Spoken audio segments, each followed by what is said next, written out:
That jumped. That hit. That hit different. Oh, so I'm supposed to be professional.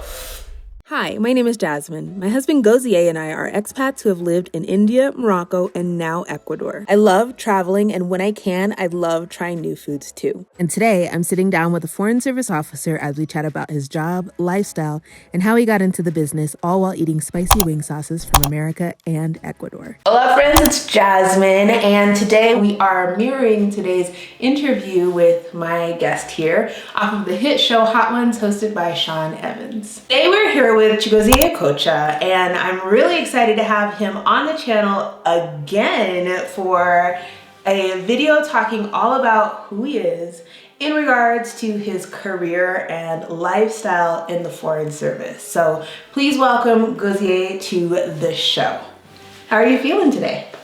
Very good. I'm very excited for this. Yeah? We've had these wing sauces for a while and have not been able to try them, so I'm empty.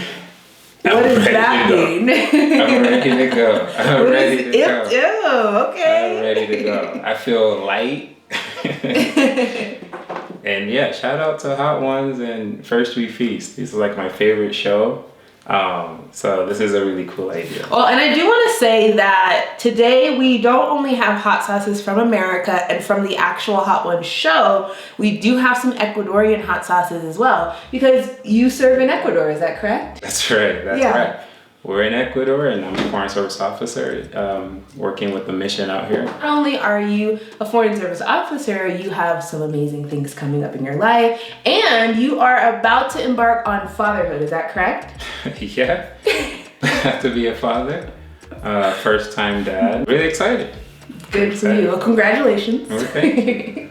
All right, well. That's right, yeah, that's right. I don't know. I was like, yeah, we're having a kid, yeah. Who's the mother? Since I'll be talking about the Foreign Service, the views I express are mine and mine alone. Yes. And not that of the State Department or the US government. Yes, and that disclaimer will be get out there in the description box below us. So I do have a question before we get started. Okay. What's going through your head right now? I'm all right, because I mean, I was born in Nigeria, so I grew up with hot sauce. Okay. So I'm excited. I grew up with hot foods, and these look light to me. They look light? Okay, light well, okay, I'm excited too. Weak sauce. Weak sauce, okay. Okay, well, if you're ready, let's just go ahead and dive into the first one. Mm-hmm. Oh, we're eating. Yeah. Okay, and so we're starting this. We're gonna start this way. This is the lighter one, right? This isn't very hot. It's technically not supposed to be very hot. A classic. Oh, that's delicious. This is from the Hot Ones brand. It's from the actual brand. Okay, so while you eat, I'm gonna ask you the first question. Most kids grow up thinking they will choose from a handful of prestigious careers, including becoming a doctor, lawyer, football player, or even a musician. Right. So with you being in the Foreign Service, Right. did you grow up knowing that that was exactly what you wanted to do, like your whole entire life? And how did you get into this career? How'd you get started? I did in fact want to be a lawyer growing up. First basketball player, then lawyer. And I quickly realized with the cost of law school that dream was not happening. You know, basically throughout undergrad, when people would ask me what I did want to do when I finished with school, you know, enter the career world, I would tell people I want to travel in my career. I want to make money to provide for myself and my family. I want to wear suits, want to look good in my work, and I want to serve. I want to serve people. And genuinely, I always felt, you know, if I occupied my time, my career focus on doing things to support other people, I would have a fulfilled life. And it didn't matter what that would be, whether that was, you know, in law or in sports. Certainly, I'm able to achieve that in the Foreign Service because all we do is public service, and it's an amazing opportunity to give to communities around the world. So I'm a fellow, Thomas Pickering Fellowship Program, and very, very proud to say that because the way I learned about the fellowship, it really happened almost by providence. Like I was very, very fortunate because I was at the State Department for an internship that I almost didn't get. At the time, I was supposed to be in the orientation for the internship, and I wasn't let into the building of the State Department because my name wasn't on the list. Oh no. And I had to get the supervisor I was going to work for to actually come down from his office to greet me. And he called me actually when I was at Casey's and told me, I'm sorry, couldn't figure out why your name's not on the list. If you can't do the orientation, you can't start the internship. I ended up flying home back to Colorado, and then I get a call, and it's the supervisor, and you know who you are. Shout out to you, because you are a special person. Yes. Called me back to DC and told me, you know what, we want to work with you. We want you in the internship, and my first internship, and really it was just very fortunate. You gave a wonderful explanation for that first question and for the first wing, which meant it wasn't hot for you. So are you ready to check out the next one? Let's do it. Okay, so this next one is technically a classic for us, even though this Hot Ones wing sauce is called classic. I think this is a classic for us because we're like Frank's Red Hot sauce fans. So we're gonna get into the second wing, and then I'm gonna dive into the next question. And it actually is an interesting question because from what you just shared, going from not having ever really traveled and being really nervous, but going for the opportunity, you then recently were in a video where I believe you went to Cuenca, which is a city in Ecuador, and you gave a speech. Sorry, I should probably take a bite too, just a second. Yeah, I rushed that. It's delicious. Oh, this is a good one. You gave a speech in Spanish. First of all, are you learning languages with the State Department? And if so, how are you using them? Like, are you actually supposed to use these languages with your job? So yes, language learning is an opportunity to just help you be more effective in your job. But it's one of the benefits of being a Foreign Service officer is being able to learn a language for your job. Right. And so we learned French before we went to Morocco, which was awesome. I don't remember any of it, and I'm intentionally trying to get rid of my French so I can learn Spanish because they seem to kind of blend sometimes. Just immerse myself as much as possible in different cultures and learn the language. As I said, I was born in Nigeria, and I left Nigeria at a time when I wasn't able to fully learn my native tongue. I understand a little bit of it. Spanish is actually quite difficult. I can attest to that because I'm learning it as well. So, but as you said, being in Cuenca and being able to use it in a speech is just phenomenal. I think the audience in Cuenca, I think they really appreciated that, and I love being able to use the language. So. Well, that's great. I know that I was impressed from watching those clips, so I think you did a wonderful job. But I do have another question for you, just a little follow-up. So within the State Department, are all jobs like this one in particular, where you're giving speeches, you're meeting people, you're kissing babies, all that fun stuff? Or are there other types of jobs people can strive for that maybe aren't as public-facing if you're like introverted and shy? Yeah, so one of the cool things of working with the State Department is there are a gazillion number of jobs, and what I particularly do is at the moment is work in the cultural affairs world. Okay. But when you enter the State Department, it's almost like Harry Potter, where you're kind of put in a house. And my house was is the political track. So I'm a political officer, but the department does not insist that that's the only work that you have to do. You can do, there's the cultural affairs track, there's, which is, the public diplomacy track, there's the management track, consular affairs, there's a consular track, and then there's the economic track. So I believe that's 5. I think there are 5 of them, and once you enter, lightweight. Okay, I just had to stop you there. No, lightweight. You enter the State Department, you select one of these tracks, but then you can also do other work as you see fit, whatever works for you. So let's get into the next wing. We have a really interesting one that I think you're gonna like, because hopefully it's a sweet flavor. It's a little mango-ish, but while you take a bite, I'm gonna ask you the next question, which is all about the Foreign Service Officer Test, that FSOT.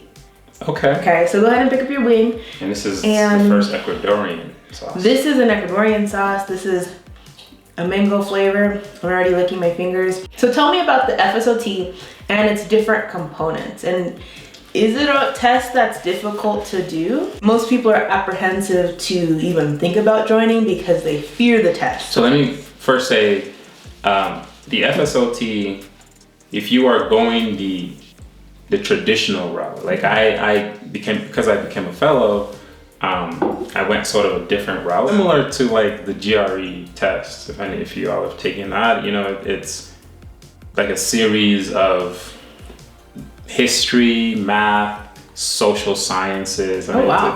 It could be anything, right? And that's the good and the bad of the test. Like if you are strong on your U.S. history, U.S. government history, geography, these sort of basic subjects that we learned in school, you should be okay.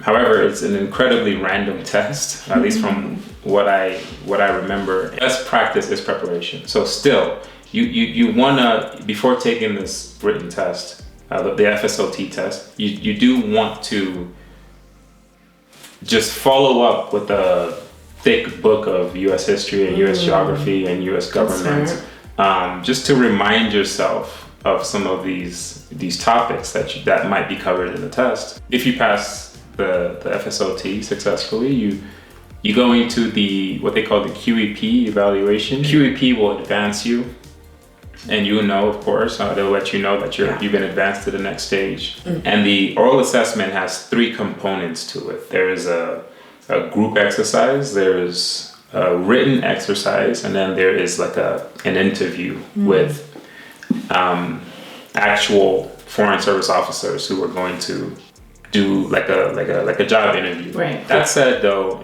there are strategies to first help yourself the day before. Like breathing exercises and just knowing yourself. I think that's probably the best advice I can give is like, because especially at the interview stage, they're going to ask you questions like you're in a job interview. Yeah.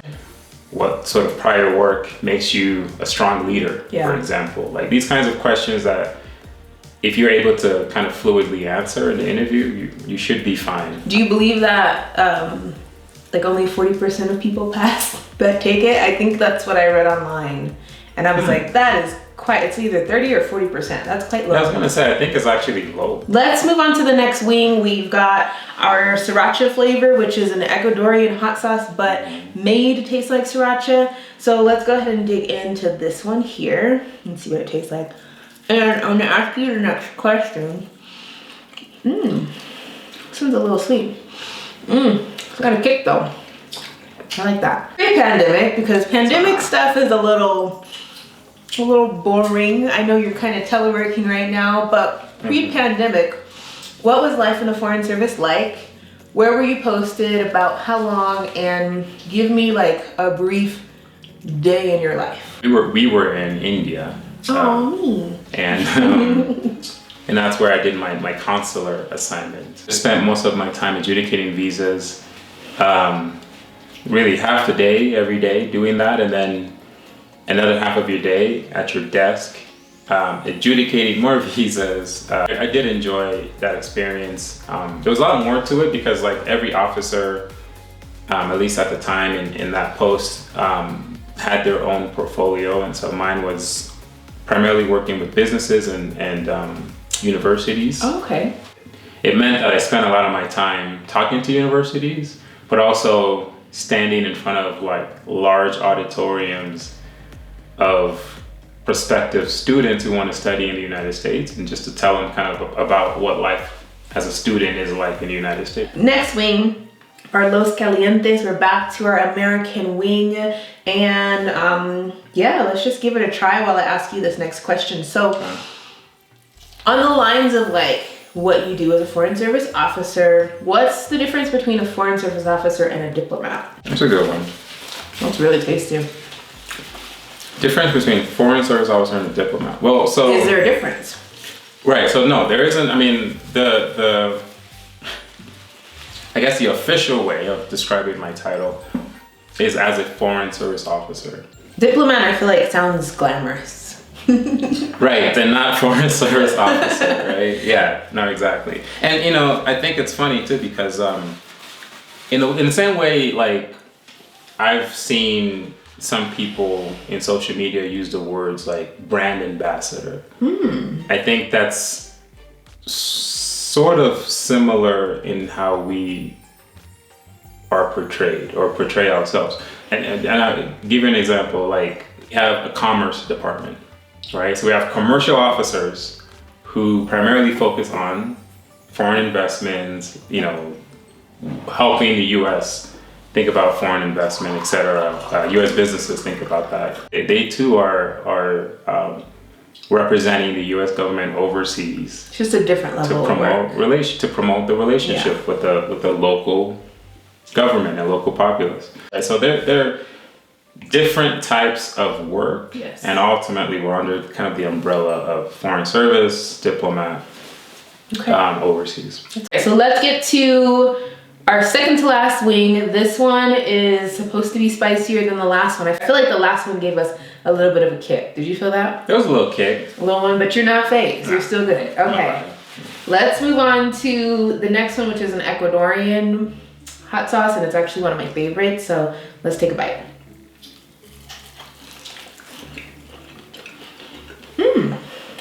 That's nice.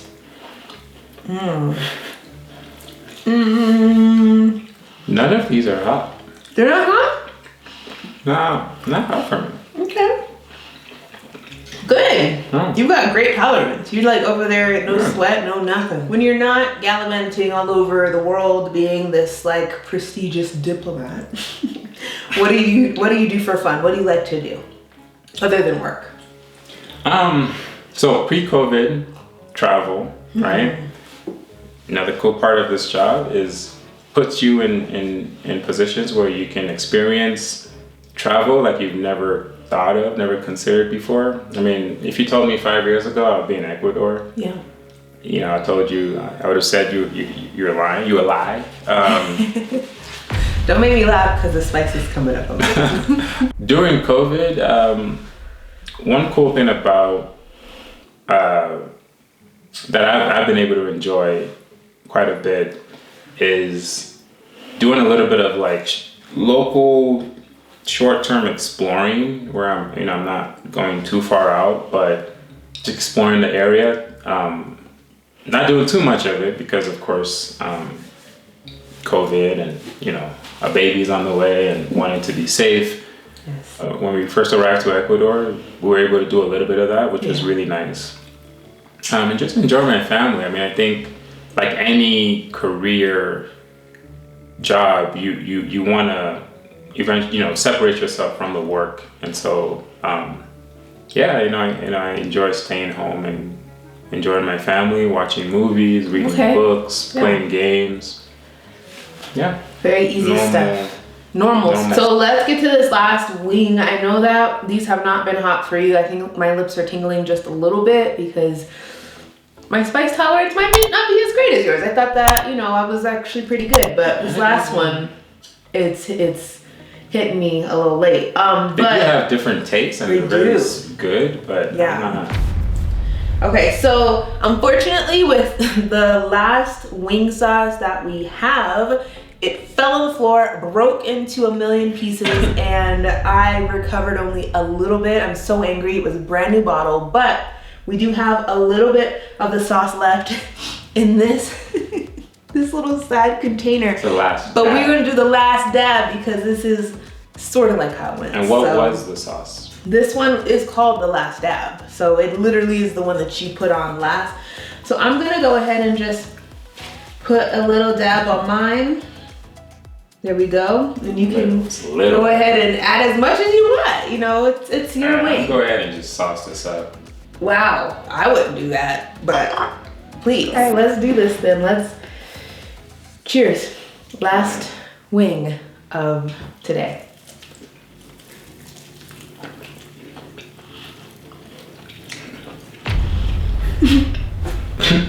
So the last question that I have for you is an interesting one.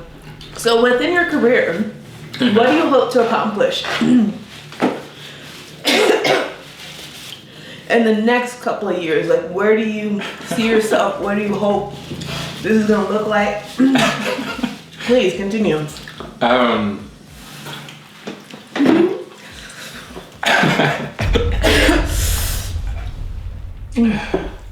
What I hope to accomplish.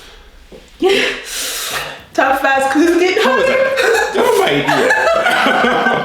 That was a dumb idea. I'm not touching the water. That was not smart though. Yo, that jumped. That hit different. That hit different. I'm the host. I'm supposed to be professional. You know, one thing I'm learning about myself is I'm a laugher when I'm very nervous. Like, seriously, the job is fun because I start and end my day, some days, most days, having worked to support other people. And as I grow in this career, as I, enter more spaces, different cultures, different backgrounds, immerse myself as we do that together, I look forward to growing and learning, because that's one cool thing about this job. Another cool thing, I know I keep saying that, but on the last day, I'm still learning. Because I'm either learning a new language, learning about people, learning how to work in different environments, learning how to work with my local staff team, which are phenomenal. Shout out to the team in India, the team in Morocco. I miss and love you all. In Ecuador, oh my goodness, yeah.